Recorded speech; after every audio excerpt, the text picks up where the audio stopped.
네, 국방 FM 국민과 함께 국군과 함께를 듣고 계십니다.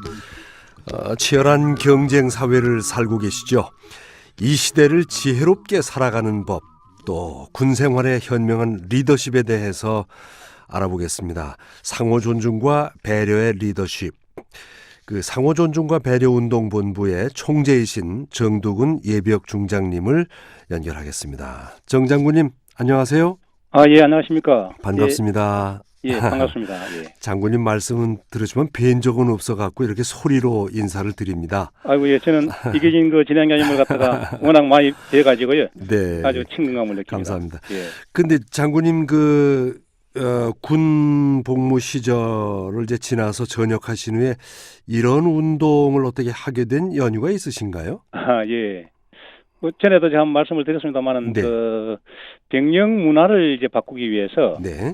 상호 존중과 배려의 병영 문화 운동을 그 사단장 때부터 해가지고 재임 시에도 그러셨군요. 예. 네. 7년간 시작을 했습니다. 그러시군요. 예, 진행을 했는데 네. 그걸 해보니까 정말 우리 장병들 또 저 네. 자신도 변하고 네. 어떤 그 조직 문화에서 서로 정말 존중하고 배려하는 어떤 그런 분위기가 되니까 예. 우리 그 장병들이 선임병 후임병이 장난쳐가면서 웃어가면서 네. 생각하고 그로부터 나오는 여러 가지 어떤 그 신의 효과가 정말 그 어떤 그 부작용 없이 있던가요? 예 너무 많은 것들이 있어가지고 네. 그 사단장 또 육군훈련소장 군단장을 하면서 7년 동안 계속했습니다. 그렇군요. 전역하면서 이제 이 우리 가정에서부터 학교나 모든 조직에 예. 이 어떤 그 존중과 배려가 저변에 깔린다면은 정말 그 여러 가지 사회적인 어떤 그런 시너지 효과가 있을 것이라는 그런. 저도 이런 문제에 대해서 항상 생각은 많이 해봤거든요. 사실 예. 우리 사회에 예. 이런 운동이 좀 있어서 많은 국민들이 생활 속에서 이런 걸 듣고 느끼고 실천하고 했으면 좋겠습니다. 자, 예. 그래서 예. 말씀이 더 기대됩니다. 제가 진행하면서 장군님을 처음 이렇게 대하게 돼서 그게 좀 궁금했습니다. 예, 감사합니다. 자, 그러면은 예. 요즘에 이제 제일 크게는 정치, 그다음에 우리 경제, 또 사회단체, 가정에서도 그렇고 예. 정말 바람직한 리더십이 무엇이냐, 예. 여기에 대한 그저 의구심, 논의는 하는데 이걸 어떻게 좀 알고 실천할 것인가, 예. 이런 것을 갈구하는 분들에게 기대가 많이 될 건데 국민들로부터 가장 존경받는 분의 리더십을 소개해 주신다고 하는데 어떤 분입니까? 예. 진행자님께서는 역대 임금 중에서요. 네. 혹시 존경하는 분을 누구를 생각하십니까?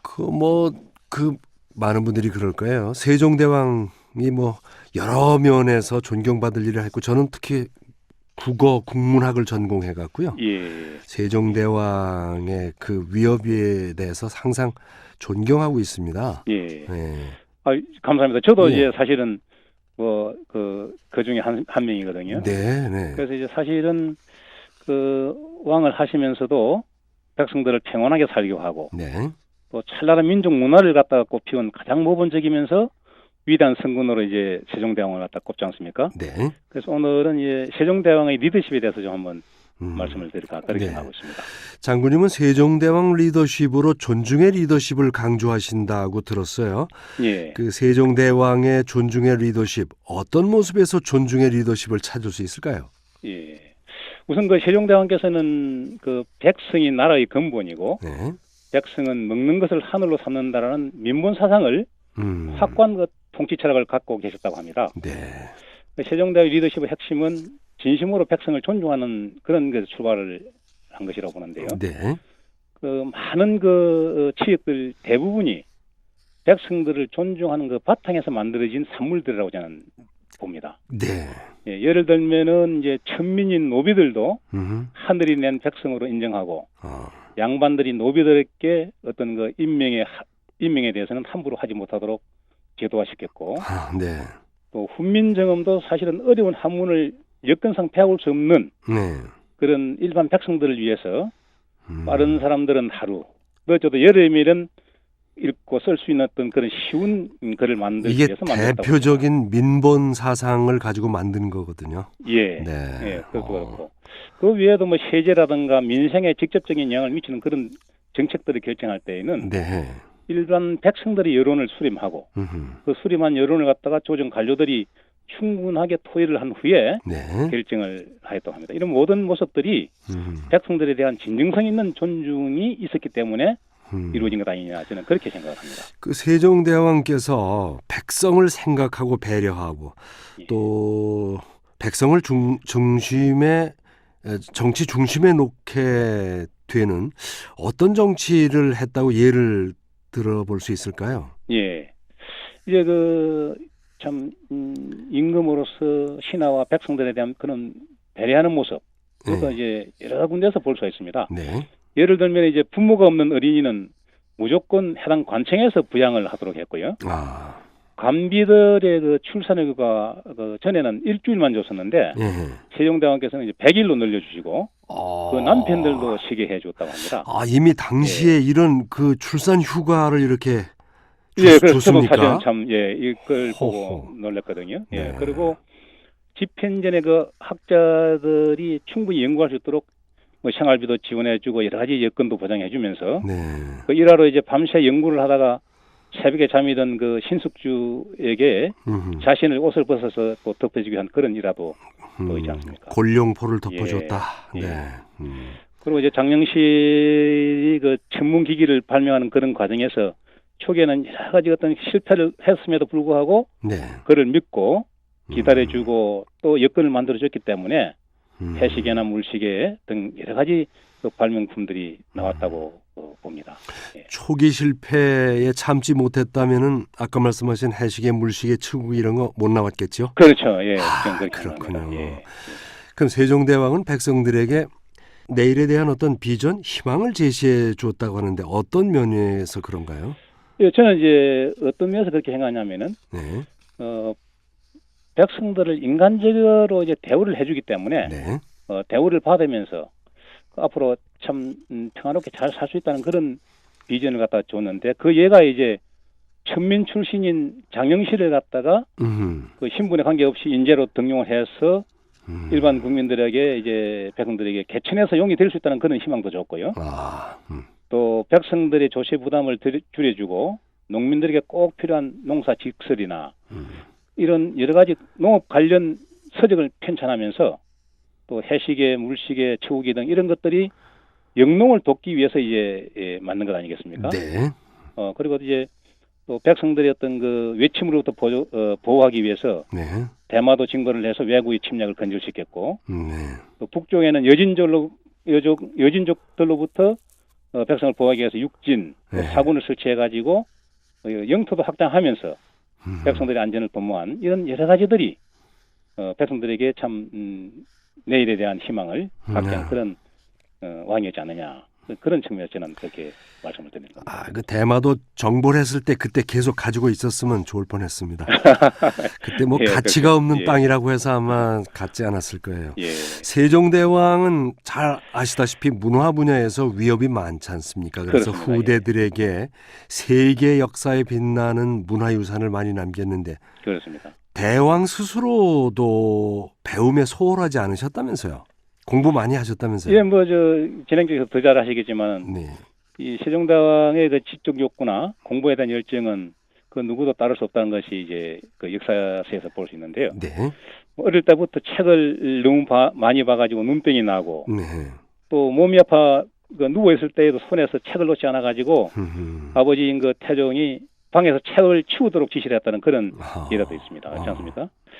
그리고 이제 하루 종일 그 손에서 책을 놓지 않는다는 수불석권이라는 이 말은 세종대왕을 두고 하는 말이다 하는 그런 이야기들도 있습니다. 예. 그리고 왕이 되어서도 참 스스로 공부를 열심히 하면서 집현전 학자들과는 밤을 새우며 지금 말하면 어떤 그 회사나 어떤 조직에서 간부 토의 비슷한 이런 갱년을 하면서 또 공동으로 학습을 하고 이런 지식 축적을 통해서 여러 가지 어떤 그 다방면에 그 좋은 그런 문화유산을 많이 남기게 된 것 아니냐 하는 그런 생각을 해봅니다. 스스로 공부하셨다. 예. 우연이 아니고. 예.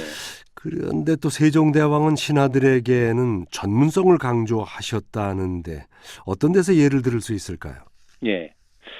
이 경영관들에게 어떤 한 가지 전문 영역을 갖다가 가지도록 그 사람의 어떤 그 특기나 어떤 장점을 봐가지고 네. 뭐 연구할 수 있는 어떤 그 책을 갖다가 전공 과목, 지금 말하면 전공 과목이겠죠. 네. 그걸 이제 지정을 해주고 또 이 정경지학을 이해 강조를 했는데 예를 들어서 이제 그 뭐 경전이면 경전 네. 또는 역사서면 역사서 이런 것을 이제 그 지정을 해주고 그에 대해서 또 집중적인 토의를 통해 가지고 해당 학자들은 더욱 열심히 연구를 하도록 하고 본인은 또 공부를 하고 그렇게 함으로써 이제 뭐 경학이나 사학이나 과학, 음악 등 뭐 천문지리 이런 다방면에서 여러 가지 어떤 그 학문을 그렇군요. 발전시켰다고 봅니다. 네. 예.